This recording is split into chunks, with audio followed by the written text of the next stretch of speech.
Can't Stop the Pop. With me, Craig. And me, Matty. That was so smooth. So Wonderful. today, this isn't a new season, is it? This is like an end of season 1 retrospective. Yeah, retrospective. We're going to look back on a few of the songs that we talked about this season and what's happened since we released the episodes. It's been a great season, hasn't it?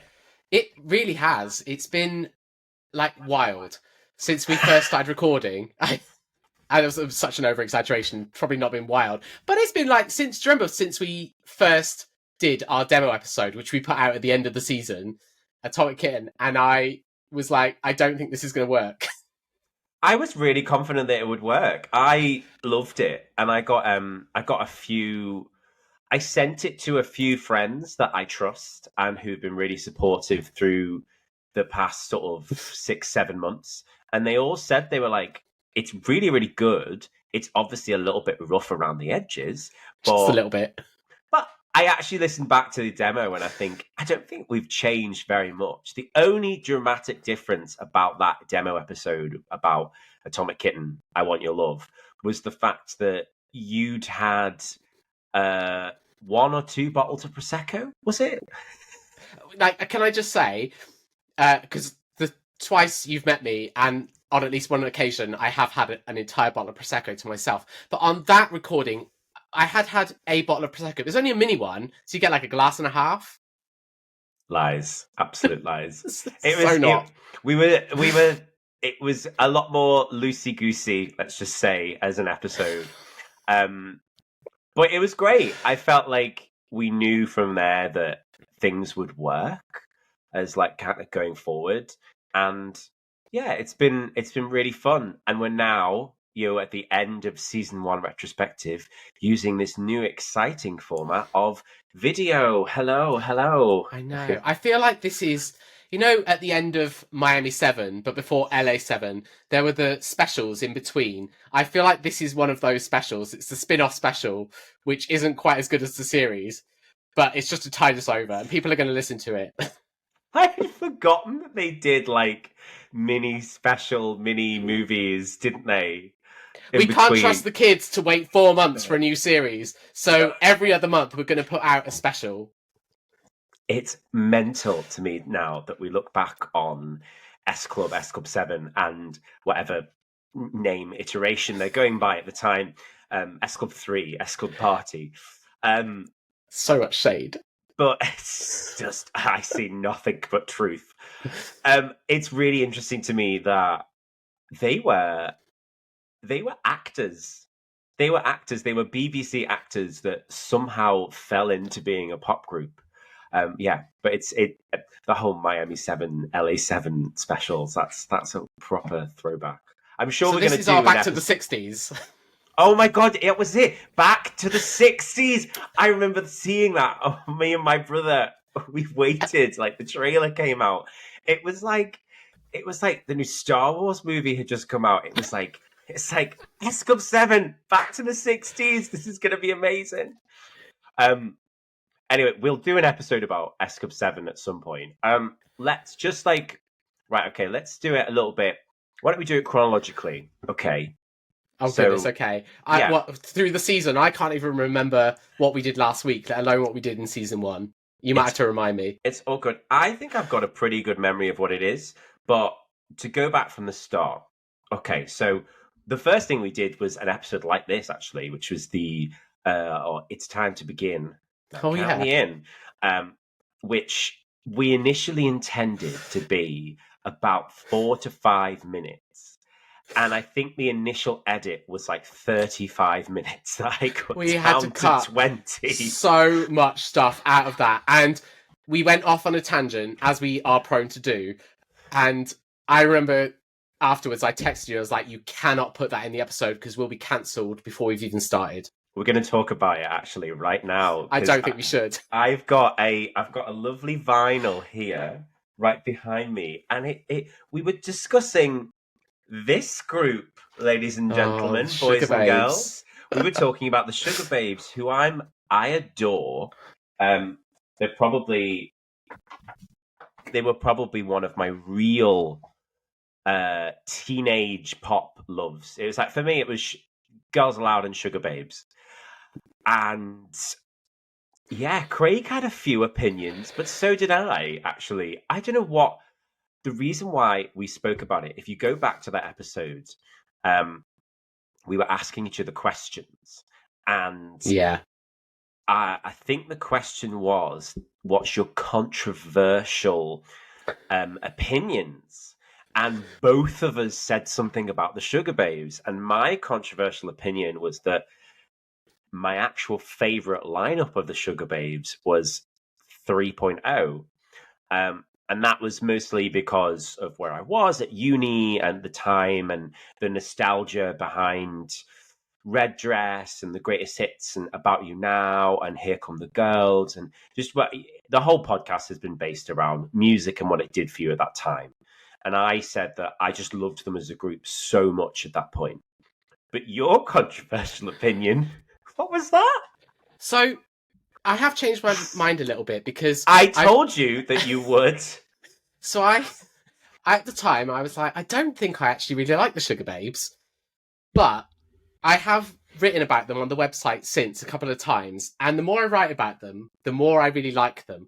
But I remember saying to you, the reason I always struggled with the Sugar Babes is because I always felt like they wouldn't like me very much.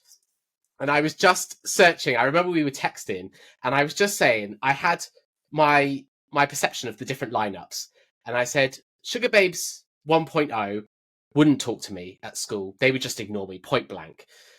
Sugar Babes 2.0, they'd probably pick on me.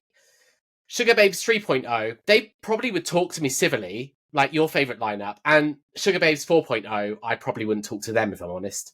So there was never really a point in the Sugar Babes history of a lineup where I thought, yeah, I really get these girls, and they would really get me.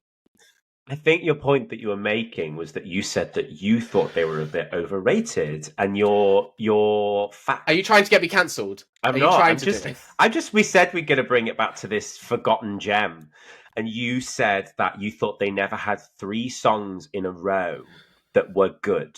You said there was always a dud, and I completely questioned that. Anyway, that was You how can't just drop me in that and then not not let dropping me you in that. explain. You can explain. So are. Right.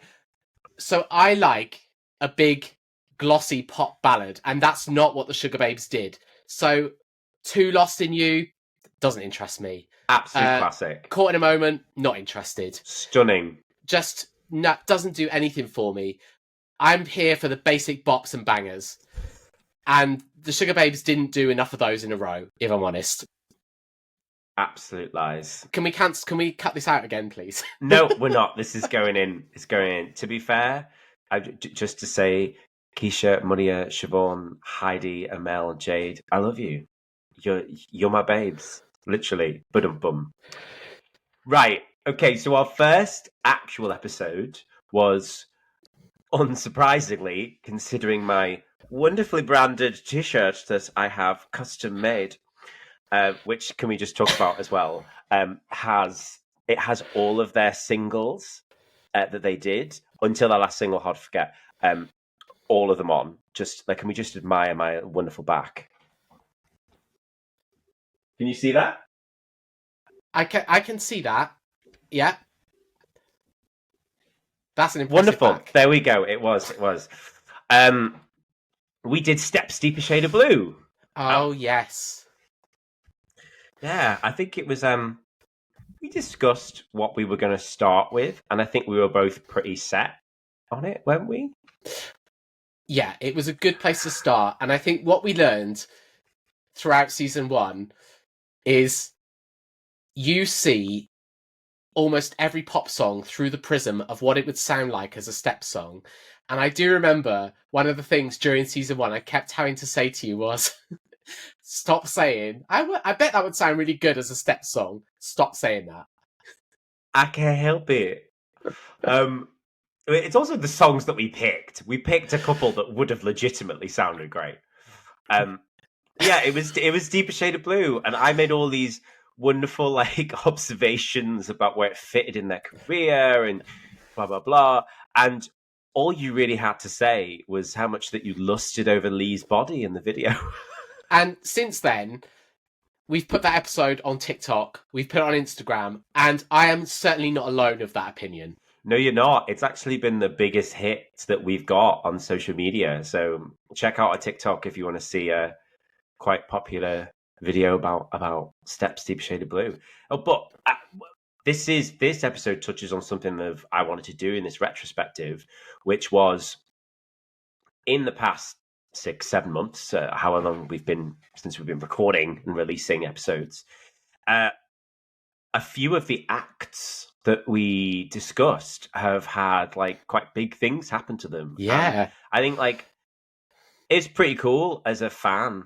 I couldn't go, but Steps did Brighton Pride, which is, if anyone doesn't know and doesn't go to many Pride festivals, and considering the fact that most of our fans are probably homosexuals, I imagine that most have been to a Pride festival or two.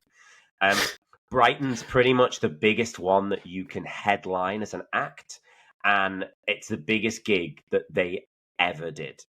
Is it? Very, yeah, like in terms of an audience size, Brighton Pride it's like you can Google the capacity of the park, but it's absolutely insane. And I remember the stats for how many people fit in that park. It's just humongous. I'm very grateful whoever was out there that filmed the entire show in a wonderful 4K quality. I sat in my dressing room while I was doing a show over the summer, and I had a little lunch break to myself where I watched the whole show. But yeah, they did absolutely amazingly. And I think it sort of is a real testament to them of how popular they are, because they said they were going to take a big chunk of time off now, which I think is pretty valid. But yeah, that was Steps' news in 2023. And well, no, not all Steps' news, because also at Cardiff Pride, which I went to the Saturday and not the Sunday. On the Sunday, H and Claire reunited to perform DJ. I can't believe I wasn't there. I can't believe I missed it. Absolutely iconic. And let's just say there might be just keep, we might be touching on the H and Claire fiasco iconic. Let's not call it a fiasco. No, How many times do I text you and go, I'm listening to H and Claire's album. I think it's really good, actually. I know. I do think it's really good. Like every month, at least once a month. There's so much to dissect on that. So yeah, watch out for season 2. The next episode we did was Aqua, Turn Back Time. God.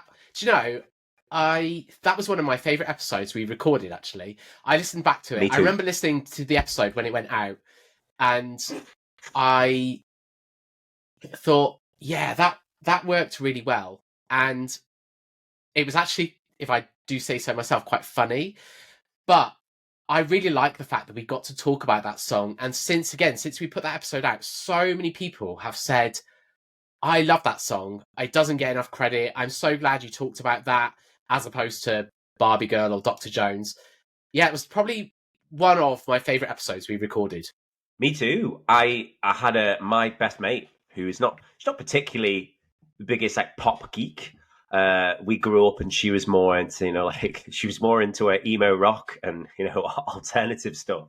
We've all been there. We've all done the Avril Lavigne, Sum 41. I'd love that you went straight for Avril Lavigne. But she said, she was like, oh my God, I love that song. And I'm really glad that listening to the episode, it kind of like brought it back how much I love it.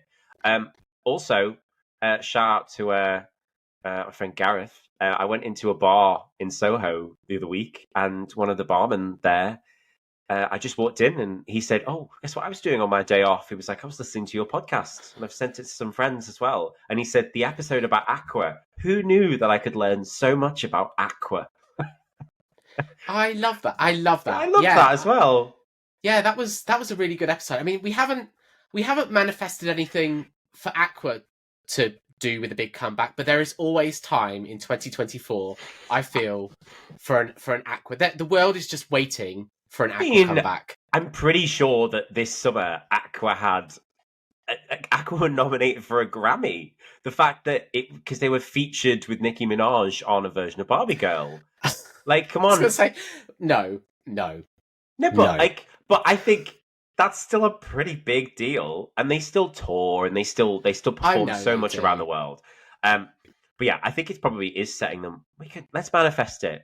It's setting themselves up for something new. Because we have manifested a lot. I'm like jointly taking the responsibility for so much stuff that's happened to some of these acts. We'll get to them. We'll get to the thing that I know that you're going to talk about. Right. So the next episode was another friend of mine messaged me and he said, "I think the best episode that you've done because you really disagreed on the song and on things was Charlotte Church." Oh yeah. I still. I'd love to cover another one of her songs at some point, but I feel like we've covered Charlotte and her pop career within that song quintessentially, and we're talking about the album. And I still stand by Crazy Chick is an absolutely fantastic song, and it is not aged a day. You can say anything about her and about how she was as a pop star and what she thinks of it, but as a song, I think it's amazing. And I still think she deserved a much bigger moment to launch her solo career. She deserved a Sound of the Underground, a Baby One More Time. She deserved. But it was big. It got to number 2, and it was like a really big hit. Yeah, the Fast Food Rockers got to number 2, so let's not. Can I take your order, please? Let's not open this wound again, Charlotte. I love you. As do I. I quite a few of these episodes. I'm just going through to what was the next one. Quite a few of these to anyone that's listening or watching. Hello, video viewers. Hi. Hi. Quite a few of these episodes we spoke about beforehand, and we sort of exchanged stories that we were going to say. And I do think that the best story was, Craig, you fainting at a Backstreet Boys concert when we did an episode about as long as you love me. What a moment! What a moment in time. I mean, the song, not me fainting, but what moment in time, as in what a moment in time. That night, I hugged Nick Carter. I met them all. Went to the gig. Ended up on the floor. I was just trying to think, moment in time, whose song is that? And then I was half thinking a moment like this, Kelly Clarkson, Leona Lewis, but I was also thinking all this time Michelle McManus, and I was like, these charity winners singles. Like, what was the song? Moment in time. I said no. Jordan Sparks is One Step at a Time. Who sang So the many song? times. One moment.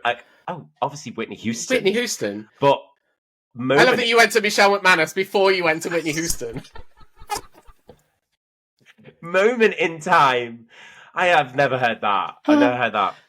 But yeah. Oh, it was Michelle McManus. No, wait, it was that other artist. What was it? Oh, Whitney Houston. Yeah. Oh, she had a couple of hits, I think. Yeah. She had a minor success. Yeah, I loved As Long As You Love Me. I loved that episode because I feel like that was the first episode where my wonderful phrase appeared that it's definitely going to continue for season 2. There was nothing that icks me off more than an unnecessary dance break. Cue. Yes, you don't like an unnecessary dance break. And now, it's not something I ever really clocked before, but every time I watch music videos now, I'm like, I think of you. And I think I send you clips sometime. And look at this unnecessary dance break. I was doing Breathe Slow by Alicia Dixon. I was like, look at this. It's a mid-tempo ballad, and she's got high energy choreography like all the way through it. You've also, but Alicia Dixon Breathe Slow. You've also 3 times when I've either had an audition or been stressed about something, you said, it's okay, just breathe slow, count to 10. 1, 2, 3. The next episode we did was the legendary one and only Miss Britney Spears with the pregnancy video, "Born to Make You Happy." Yeah, that was that was an interesting episode, and I still love that the video, and it's still weird to me that people still don't really know that, and people still go, I didn't know she was pregnant at I the didn't start know. of the video and at the end of the video. I think that was probably one of the episodes where we talked about the song. The song's obviously amazing, but we also got to talk about her career a bit, and that whole and it's great when you can talk about an artist and they have such distinct eras of their career, and you can really go into the fact that the Baby One More Time era was maybe a little bit similar to Oops, I Did It Again, but then from there was nothing else like that in her career. It was such a distinct period of her career, and I really loved being able to explore a bit of that.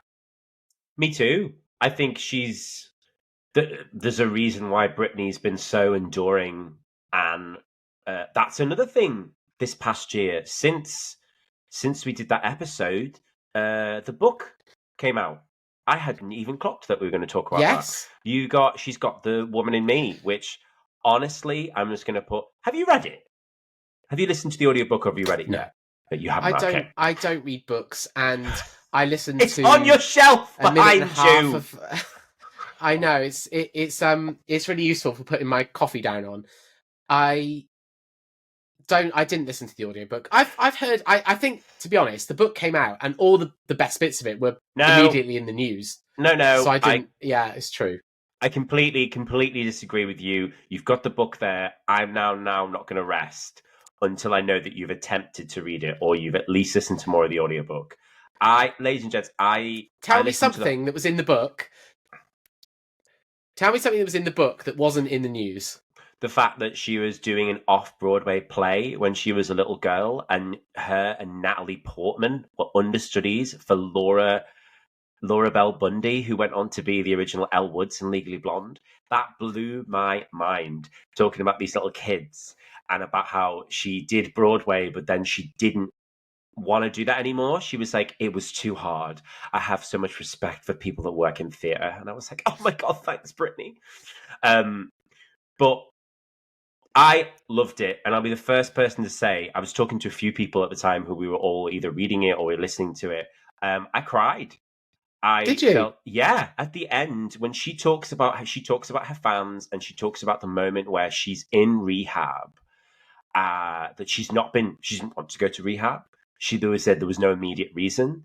It was around the time that she was cancelling her second Vegas residency, and a nurse who really appreciated her pulled her aside and said, I shouldn't be showing you this, but come on the computer. And she basically showed her the Free Britney movement and the marches and people campaigning. And she said, people are doing this for you. We know that you shouldn't be here, but your fans are going to be the one that are going to help you. And then she basically said to anyone reading or listening who posted anything with it, she was like, I saw you and I wouldn't be here without you. And I was like, everyone's had celebrities and pop music, especially, that they've connected to over their life. And I think it's pretty certain that I don't think she's really going to release any music ever again. And she's said many times she doesn't think she's going to. But if that's the end of her career and she's at least happier in a better place, I loved it. And I also loved the fact that she talked about her career in a full circle thing, about how much she adored it at the beginning and how much she had creative control over In the Zone, and then Blackout she was so proud of, but how it took for her to get back to Glory, which she said of all the things that she's done is one of the things she's most proud of. And then she says that, like, if she never records again, she knows at least that her last studio record was something that she is happy that was out there. It was bloody great. Well, good for Britney. You're not going to read it. I know you're not, but I'm not going to read it. And I'm also, okay, Glory's the last album, but let's not forget she's in her last recording, allegedly, is going to be that noise she put out with Will I Am.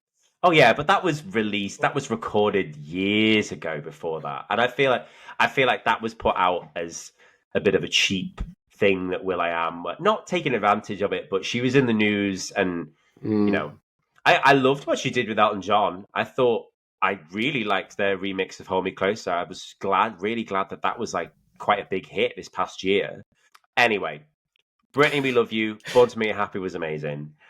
Now we get on to one of the most unexpected things that happened this year. So we did an episode about the legendary Sophie Ellis Bextor, I Won't Change You, which was your favorite Sophie song. Is it still? I don't know if it's. I might have said it's my favorite. I don't know that it's my favorite, but this is probably my favorite example of us absolutely striking in the wrong place at the right time. At the wrong place at the right time. The fact that we released this episode, and obviously we love Sophie Ellis Bextor, and she has always had a die-hard sort of fan base. I've seen her live quite a few times. The last time I saw her was supporting Steps at the What the Future Holds tour. But who'd have thought that we did a song which we basically spoke about how the song and the video was trying to recreate Murder on the Dance Floor True, yeah. a lesser effect because of the unnecessary dance break. This is probably the most unnecessary out of the whole season, where the camera goes through the drink, the cocktail. Oh, wonderful! And you just doing the impressions of her in the change room, and I won't change you. Oh yeah. But who'd have thought? Like, what's happened to Sophie Ellis Bextor since is amazing. Yeah, that is. So I'm very critical of streaming and downloads in terms of the fact that I have this whole thing that I don't see how you can equate streaming and sales, and that's a whole other discussion. But I love the fact that a song like Murder on the Dance Floor has been able to have a resurgence, and it's charting in America for the first time. And yeah, that's just mad. And okay, we picked the wrong song to talk about, but maybe someone listened to that episode and was like, well, they've said that this is trying to recreate Murder on the Dance Floor, so we'll go back and we'll pick Murder on the Dance Floor because it's clearly superior. Maybe that's what happened with Saltburn. For anyone that doesn't know the context or is listening to this episode back in years to come, the movie Saltburn has just come out, which I haven't seen, but you can't escape the viral clips that are going around about it. And this song is just massive. Yeah. I had a friend message me the other day saying, you're the guy who will know this, but is there an orchestral or big band arrangement of Murder on the Dance Floor? And can I get the music? And I thought, I was like, yeah, there is, because she did the Song Diaries of course she album. Did, yeah. And she did both an orchestral and a disco version of it. And it's a really, really beautiful arrangement. But I didn't watch Saltburn. I flicked through it, but obviously, again, I've seen all the viral clips, and I don't think it was that extreme. I'm not going to put any spoilers, but I see comments about people drinking bathwater. I'm like, I swim in a public pool once a week. It's nothing new to me. I haven't seen the movie, and I don't know if it interests me. But what I find really fascinating is the fact that, as you say about streaming, and I'm not critical of streaming. I love Spotify and Apple Music, and I love the fact that I consume so much music and so much more music, and it's so much easier for people to recommend things to me, and it gets me into good habits of listening and rediscovering songs on the go, particularly. But I have been very critical about social media and TikTok, and how, not in that it's a bad platform, but in that how it's got a real monopoly on what is successful and what is not. But twice over the last year, it has worked phenomenally in some of our favorite artists' favor. You've obviously got Sophie Ellis Bextor having this humongous hit again. It got to number 2 in the UK again. Yeah, it's been twice, like literally twice. 20 years apart. It unbelievable. Was number 2 again. Yeah. And it's been a hit in America. As you said, she was in Times Square on a billboard for Spotify and streaming. And I just love it. I think I tweeted something about it saying that like she'd said like, oh, loving the success, this blah blah blah blah blah. And I was like, if I was her management and her A&R department, I would be getting it in the studio now. I saw that. Do you I was record? like, great, Sophie, you're doing great. But listen, here's my advice, babe. Like, get yourself in the studio and record a new record album. a disco album and get yourself an arena level show. But I mean, but the other song that I was going to say that benefited so amazingly from social media in an international way this year was, who'd have thought that Kylie would have such a massive hit again?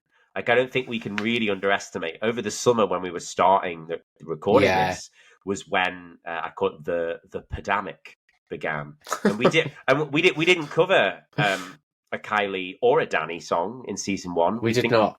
We quite specifically said we didn't want to. Whether we break that thing for season 2, you have to wait and see. But I think it's a really interesting time, and I love seeing what I call essentially all the acts that we would cover release records these days. They're all Radio 2 acts now. None of them are being played on Radio 1 or Capital. But it's lovely to see them have viral success and big hits again. And I think it's made all of the marketing teams for these people really sit up and go, we can't promote songs in the same way that we would have done 20 years anymore. Like, that model doesn't exist. And I think this current model is still going to take a couple of years to settle. But yeah, who'd have thought Murder on the Dance Floor would be a massive hit again? There we go. I love that you were like, I don't like TikTok, but also follow us on TikTok, please. Well, I was very cynical about the platform. And then now I don't know if I've seen the light, really. I feel like it's just such a great promotional tool. And it's also really great for people to post music that they like and nostalgia. Yeah. So it's funny, we do a podcast about like 90s and noughties nostalgia when truly like that era of music it doesn't exist anymore, but there's a real love for it. Oh, so much love. Right, the next thing we did was When You're Looking Like That, Westlife. Yeah, you know, I think there were no episodes that I didn't enjoy, and I think we both love that song so much. But I think one of the things that we learned about season 1 is when you both love a song, there's not a lot to talk about. We just gushed. We were like, best Westlife song. Great, done. Yeah, so what should we do for the next 20 minutes? Let's just say the same thing again and again and again. So, yeah, that episode, great song. Love that song. Their best song by a country mile. But that episode, well, we struggled to fill that, didn't we? Even with our ability to just talk nonsense, we struggled to fill that episode. I think we did, but at the same time, I'm glad we did it, because I really love Westlife and I really like a lot of their back catalogue. I think we talked more about them in their back catalogue, and that's how we spoke about it. Also, not me misinterpreting the video that Nikki kissed a fan and she's like an 80-year-old woman. I say just see if you go back in the episode, I say like, Nikki's just the cheeky one, you know, he's doing up his fly and, you know, he goes forward and he kisses a fan and there was obviously teenage me being like, Nikki. But you text me and you said, Matt, I've just rewatched the video. The fan that he kisses is like 85. It's like your grandma. I was like, this woman is either the oldest woman alive now, or she's not here anymore. He was literally probably one of her highlights of her later life, and you just slated him on a podcast for doing that. Nikki, if you're out there, I'm sorry, mate. Right. We talked about that was an episode where we both loved the song. I think next to Charlotte Church, the most we've ever had to discuss about someone's career and where it fit in was, I loved doing our Hearsay episodes. Yeah, that. So we did "Loving Is Easy," and that song. There's so much to talk about, and it was really such a fascinating time. I still think, even now, I look back, and I think, God, we were not we personally. I hope I wasn't, but people were really horrible to pop stars. Well, we did the first season. We did 2 acts from reality shows, right? Am I right? Yeah, we did 2 acts from reality shows. We did, both from pop stars. We did pop Yeah, stars and pop stars arrivals. So just so that people don't think we're not going to be doing chronological seasons. So we're not then going to move to Steve Brookstein from X Factor 1 or G4. But yeah, Hearsay. My God, just what a mess. Like, you just yeah, feel for all of them so much, because it was just that era of bad publicity and just bad management. And it didn't really matter at that point if the song was any good. They were just doomed to fail. And I think what's sad is that I do think the song was good. I think it's really slick. yeah. I think the song's good. I think it's just a shame. I think we take for granted, and I'm not saying that things are perfect now, but we take for granted now how much more concern is shown for people. It's not perfect, but back then there were no boundaries. There were absolutely. It was like, you've been on TV, you put yourself out there, therefore you are ours, and we can treat you and do with you exactly what we please. And if I had one hope for the podcast at some point, I would love to speak to a member of Hearsay about what that was like, because I don't think there are many other acts who have experienced what they experienced, not just in Absolutely this not. country, on an international level. I think they experienced that probably more acutely than most other acts ever have. I'd love to speak to one of them about it.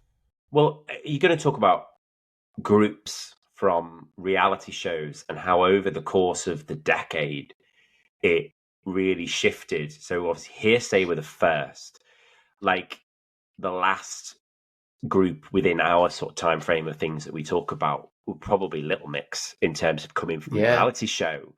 And by that point, you've got to hope that management and audiences and people's perception of that was changed dramatically, and they were treated so much better. Obviously there's still problems and things like that, but you can see such a leap. Going to the next episode that we did, it's a nice segue. You can see such a leap from in 2 years from the way that Hearsay were treated to the way that Girls Aloud were treated. Like, they were on TV a lot, and they Mm-hmm. were but the difference with Girls Aloud was they were very famously just so unfiltered. They were just allowed to do whatever. I mean, we did Sexy No No No. But if you go back to like the original few years of Girls Aloud, like that 2 or 3 years where they were doing all those documentaries and Yeah. traveling the world, and all these clips have resurfaced recently, and I just love them because they're so unfiltered. Girls Next Door, Cheryl just going off about being in high heels and trudging through the mountains and swearing, and I feel like they were just allowed to be themselves, and they were Well, also allowed. They I were think allowed to make mistakes. they had to be, because if you read about their early career, obviously they were supposed to be managed by Louis Walsh, and he wasn't interested in them because No, they were women, and I think in some respects they had to take charge, and in the end they were allowed to set the rules, I guess, to some extent, because they didn't have someone watching over them as they would have done probably earlier, and also if they were a different type of group. I think they were expected, probably. I don't think anyone probably really expected Girls Aloud to turn out the way they did. I bet they probably hoped for a decent first album, probably try and run it into a second album, but I don't think anyone expected Girls Aloud to become what Girls pop Aloud became. Titans. Like, But, it was, but 2023 was a quiet year for Girls Aloud. Not much happened, so... So to put it in context, ladies and gents, the week that this is by complete coincidence. No, we made this happen. We manifested it. We did Sexy No No No. We recorded it back in, I want to say, July, something like that. And we put it out there in November. I can't remember when the announcement was, but the week that we were going to be releasing Girls Aloud, we got a sniff online that there was a reunion happening, which had been rumored for a bit, but I don't think anyone actually thought it was going to happen because, famously, they've not gotten on over the years. But I think it's safe to say, R.I.P. Sarah, that I feel like her death has rallied them together, which is both an awful but also a beautiful thing. And they announced this big comeback the week that our episode was debuting. So I think you put the caption as, "Did we plan it? No, no, no." But, yeah, you're right. The timing was completely random. But, that happened. And you're right. I love that they're doing it. And I think, if Sarah was still here, I don't think it would be happening. I think what happened has given them cause to actually appreciate the fans and show some love back to the fans. I'm not saying they never appreciated it, but I definitely think it was actually, life's too short, we need to do this. And by that measure, all the other groups that are about and not getting back together, oh, sorry, you're going to have to beat that out. Like the Saturdays, come on, girls, just get yourselves back in the studio, record a couple of songs, and get yourselves out on tour, because you never know what's going to happen in life. Come on. I love Saturdays. Yeah, but what, come on, where are they? What are they doing? I know. Rochelle's got a really big TV career. Oh yeah, sorry, I can't do the Saturdays because I've got to do 3 mornings a week on This Morning. So with Girls Aloud, I agree that I don't think it would have been a tour at this level. They've said that Nadine has said many times in many interviews. So we're just kind of talking about Sarah here, but Nadine said many times in interviews that she didn't think, she was in denial. She didn't think Sarah was going to pass. So she said, I was literally on her deathbed going, come on, girl, you're going to be fine. We're getting back together for a 20th anniversary next year. And she has said that she was using that as a denial mechanism, but there was something in place. But I don't think it was anywhere near the scale of the sold out multiple, I think they're doing 5 or 6 dates at the O2, which is, for a group these days, that's unheard of. And I think that shows the sheer popularity that they've got and the nostalgia for it. And also the love. I think that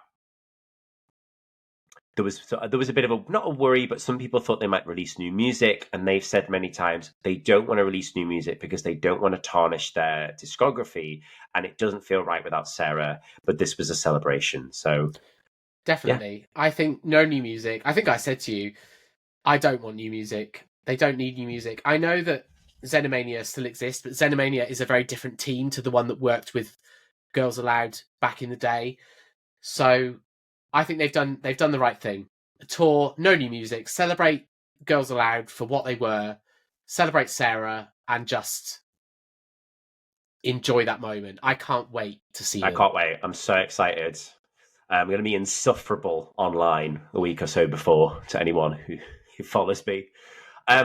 Right, so we're getting towards the end of the season. We have 3 more episodes. Now, we now hit the episode which I actually loved doing, and I loved how it turned out because it was really funny. But it was so left field that I think it went over some people's heads. And there was a couple of online arguments about this, wasn't there, Craig? About the Power Rangers theme tune. Yeah, so I wanted to pick a song for my choice. It was my choice. I hold my hands up. I misjudged the appeal of the song. I misjudged the appeal of the Power Rangers. I'm not saying they don't have fans, but it was a really fun episode to record, and I edited it. I edited it to within an inch of its life. But yeah, it didn't land, I think, and it did cause some arguments online. So if there's one People episode saying of that the our season facts- that was probably our facts were wrong. Our facts were not wrong. Our facts are never wrong. But yeah, that episode was our I want to have your babies. You know, that was our beautiful because you love me. I really Yeah, think that was you give it a bad rep. You give it a really bad rep, and I don't think it was bad at all. I just feel like it was intentionally a left field choice. A couple of people didn't like it, but I thought it was fun to do, and I loved all of the little Rita Repulsa sound effects that you put in the episode. I mean, that's literally. I just wanted to do an episode with Rita Repulsa. I didn't really care about the song. I just wanted an episode to celebrate the icon that is Rita Repulsa. The Power Rangers. But we went on to my choice, which involved the most long-winded segment, but I'm really glad that I managed to edit it down and make it funny. We did the absolutely brilliant Gotta Tell You by Samantha Mumba. And you know what? I loved doing this episode because I still stand by that she is one of the forgotten pop star gems of the 2000s. People go like, "Oh yeah, I like Samantha Mumba," and I'm like, "Have you listened to her songs lately?" Lately, that was a nice segue. But like, every one of her singles was top tier, and she had this short-lived but really great run of songs. And this video, oh god, it's so funny. It's just so unnecessary in many ways. The episode was a lot of fun to record, and I really enjoyed looking back on her career. It was, you're right. She had such a weird career, and it just stopped. I know that there are a lot of stars that had really big first albums, and then their second album wasn't as successful. But she didn't really have that. She had the first album really successful, one song from the second album, and then it just all stopped. It's from that era, and we're going to cover a couple of other artists like that in the future, which I feel like turn of the millennium going into the early 2000s, there was just a real shift in the industry, and a lot of acts weren't given a chance to even release albums, and then they were just dropped, and you just left out in the wilderness. And I will say that is the advantage of the music industry these days, in that it's just so much more accessible for artists, if they don't work out with a label, to just release independently. You can release independently so much easier, and there's a hell of a lot of big artists that are now choosing to go independent. I use Jessie J as an example. In the last year, she said that the industry has changed and the model doesn't work for her. And I feel like if there was Samantha Mumba had been releasing records today, she'd have, she'd have started her career today, it would be a very different story. Yeah, no, I think we'll definitely talk about that in the next season. But it is fascinating. I think the more we talk about it, the more research we do about how so many labels were acquired by. So you're like Samantha Mumbles was a big artist on her label, but then that label gets acquired by an even bigger label, and she's suddenly a very small artist on a massive label. And that happened so many times in the late 90s, early noughties to a lot of acts. Like Mystique were another one that their label went insolvent, but their material ended up on another label, and it just, there was no priority for them to do anything with it because they were now this small act on a massive label. I'm pretty sure it happened to like the Honeys. I'm pretty sure it happened to. It also famously happened to Victoria Beckham, where a label just like. I mean, she brought down an entire record label by herself. But which is absolutely mind blowing when you think about it in nowadays, because that would just never happen. You just would never.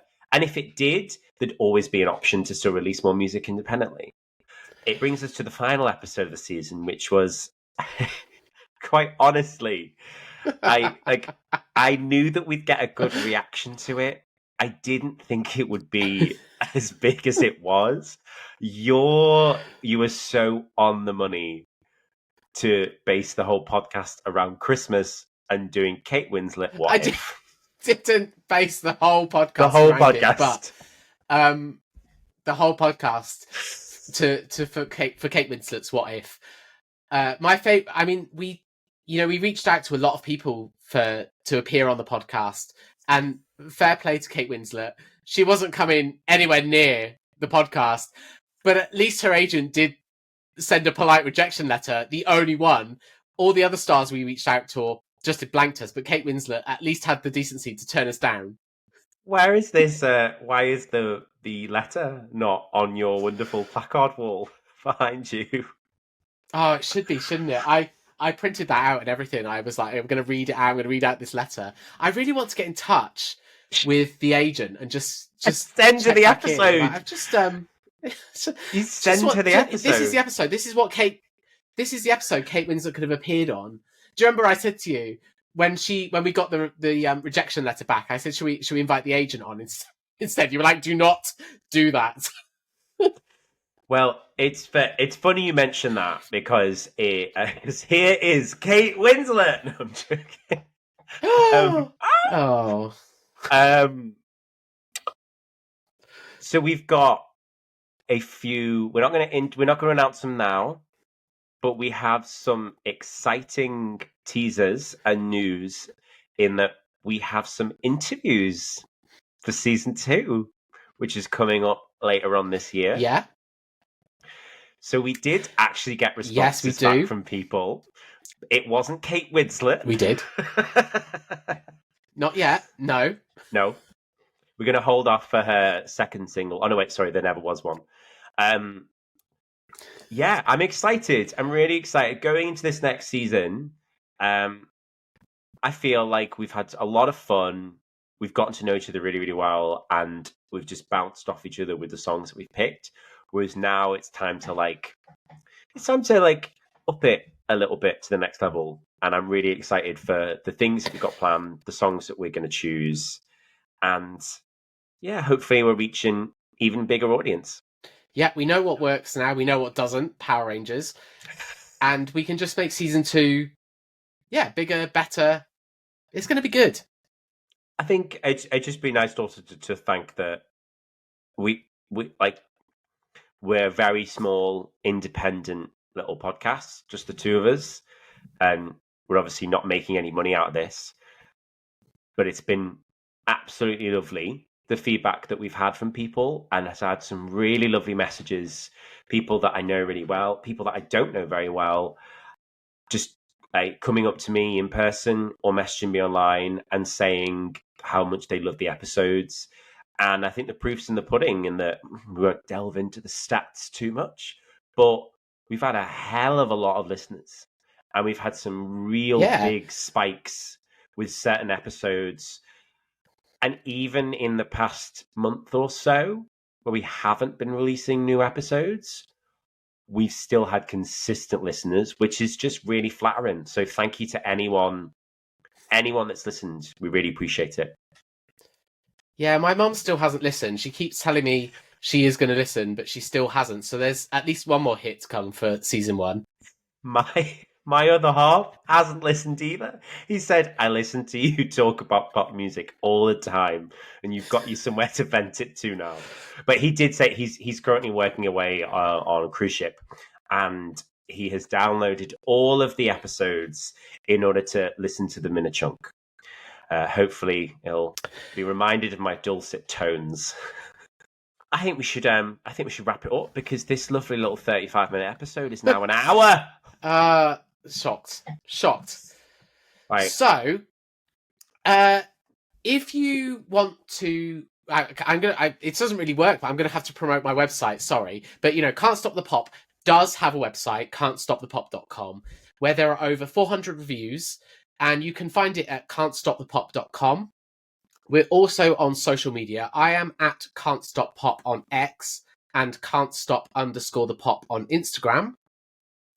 And I am Matkins Actor on X and Matt_Atkins9 on Instagram. And we are now on TikTok at Can't Stop the Pop Podcast. So please give us a follow on there, add us to your story, give us a little reshare, because it's been really exciting to share clips from the podcast. Do get in touch. Let us know what you think of the podcast. Give us any suggestions of what you think we might cover. And please leave us a review, but only a good one wherever you get your podcasts from. Have we had any reviews yet? I think so. Have we? We've well, had. Thank you if you have. We've had verbal reviews, but we've had a hell of a lot of comments on social media. I mean, a lot of comments on social media. And we have got a couple of ratings, quite a few ratings on Spotify and Apple, but keep them coming. Love that. Thank you so much. Thank you for listening, and join us next season for more Can't stop the pop.